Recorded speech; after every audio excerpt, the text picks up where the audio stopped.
Bonjour à tous. Je voulais rebondir sur les événements récents à propos de la prise de position de Michel Onfray sur les vaccins.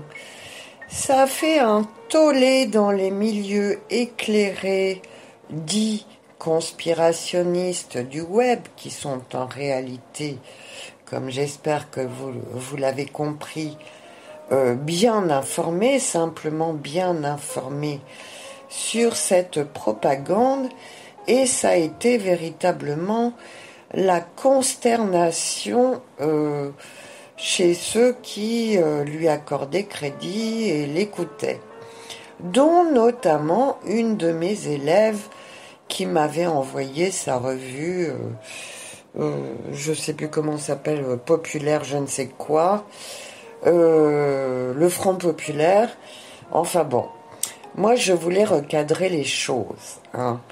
Si mon école, d'abord je présente davantage maintenant mon école comme étant une école philosophique, car si on y apprend l'astrologie, c'est à des fins philosophiques d'évolution et de développement personnel, hein.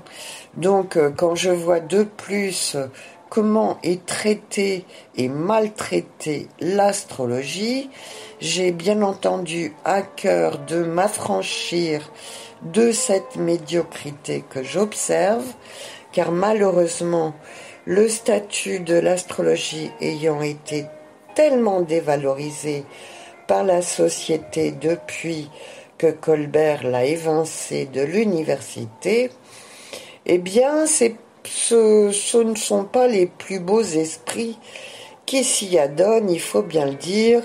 Pour beaucoup, c'est une façon, tout en ayant été très mauvais dans sa scolarité, de se donner quelques brillants intellectuels auprès des ignorants, hein. C'est un constat que je fais quand je vois que certains ne vont pas se former, ne respectent même pas les auteurs dans lesquels ils apprennent l'astrologie.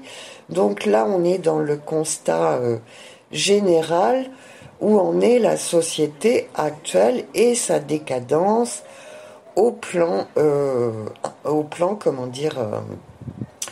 plan moral aussi, hein.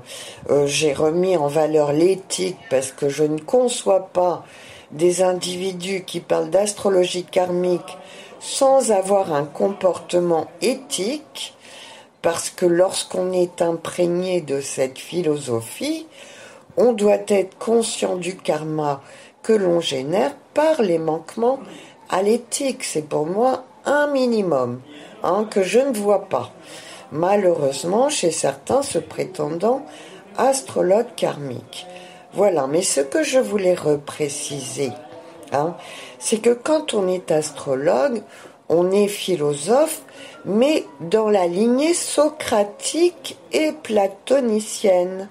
Et que nous disait Socrate, hein, qui lui-même a été malmené en son temps, je le rappelle, parce que c'est une constante historique, ça, que tous ces philosophes, ces beaux esprits qui ont marqué l'histoire de la pensée, soient emmerdés par leurs contemporains.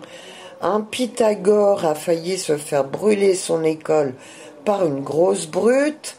Un Socrate s'est suicidé par esprit philosophique face aux imbéciles de son temps. Il faut prendre cette mesure-là. Et quelle était la posture d'un Socrate? C'était de dire que la protection contre les sophistes, parce qu'en vérité, c'est déjà une illusion de croire que vous aurez un authentique philosophe à la télévision, car c'est parfaitement antinomique. Un authentique philosophe, c'est moi, pratiquant une discipline dévalorisée, mais développant un discours conspirationniste par le constat que me permet de faire ma science sur le dévoiement de la connaissance dévoiement dont on atteint le point d'orgue et l'acmé actuellement avec cette pandémie. Et donc, du haut de moi, ma connaissance astrologique, j'ai à redire à ces pseudo-philosophes qui ont pignon sur rue, parce que ce monde de fous est le contraire de philosophique, vous comprenez bien. Si la sagesse, que veut dire être philosophe, c'est aimer la sagesse. Si la sagesse régnait dans ce monde de fous, nous n'en serions par là. C'est de l'évidence basique. Et je vais ajouter, là, parce que c'est la nouvelle du jour, je vois qu'un Philippe Guillemont est sur VK, et je compte m'entretenir avec lui parce que tous deux, nous avons évoqué un changement de ligne temporelle. Lui prétend vous en apporter l'explication par la physique. Et moi, ayant un point de vue davantage métaphysique, je ne suis pas d'accord avec ses conclusions. Je me paye le luxe, donc, de faire la leçon à des physiciens, à des philosophes, du haut de ma formation d'astrologue authentique, menant à l'initiation et mère des sciences. Parce que quand on est avancé philosophiquement, il y a des erreurs qu'on ne fait pas. Et c'est cela, ça s'appelle la sagesse. Voilà, je repointe cette évidence parce que c'est bel et bien ça que j'enseigne, la connaissance de soi, et avec l'astrologie karmique, elle est plus complète qu'avec l'astrologie traditionnelle qui ne parlait que de caractérologie.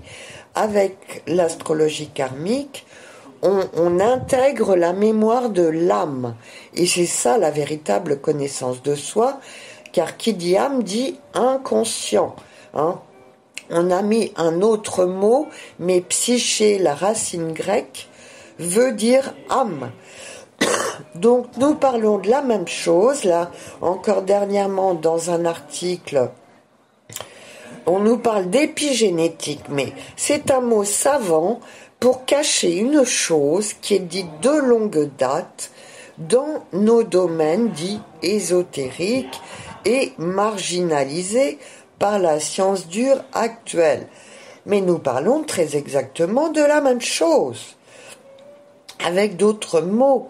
Et donc c'est pour ne pas avoir, moi, suivi ce parcours intellectuel que j'ai jugé non philosophique depuis toute jeune, où je m'étonnais déjà de la façon dont on nous enseignait des Pythagore, que je ne fais pas ces erreurs-là. Voilà.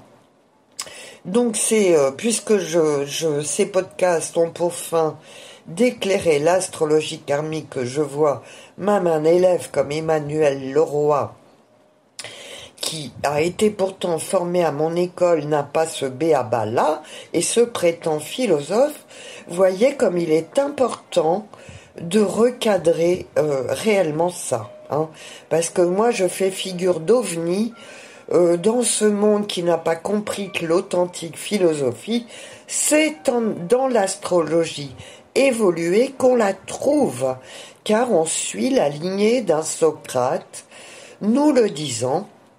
La connaissance de soi vous met à l'abri du discours des sophistes qui pratiquent à merveille l'argumentation, mais toujours à des fins utilitaristes pour vous vendre quelque chose, ou une idée, ou une idéologie, ou un produit. Par conséquent, vous n'avez dans les médias que des sophistes. Voilà. Donc vous découvrez la lune, mais pour moi c'est une évidence. Voilà. Donc quand j'ai une élève qui pense qu'un onfray va m'apprendre quelque chose, moi je lui réponds, envoyez-le-moi. Voilà. À contre-courant, j'en suis très consciente de tous les préjugés sociaux, mais je suis là pour établir ces choses-là et les dire, parce que dans le mensonge actuel, il y a grand besoin de redire des évidences et des vérités. Voilà.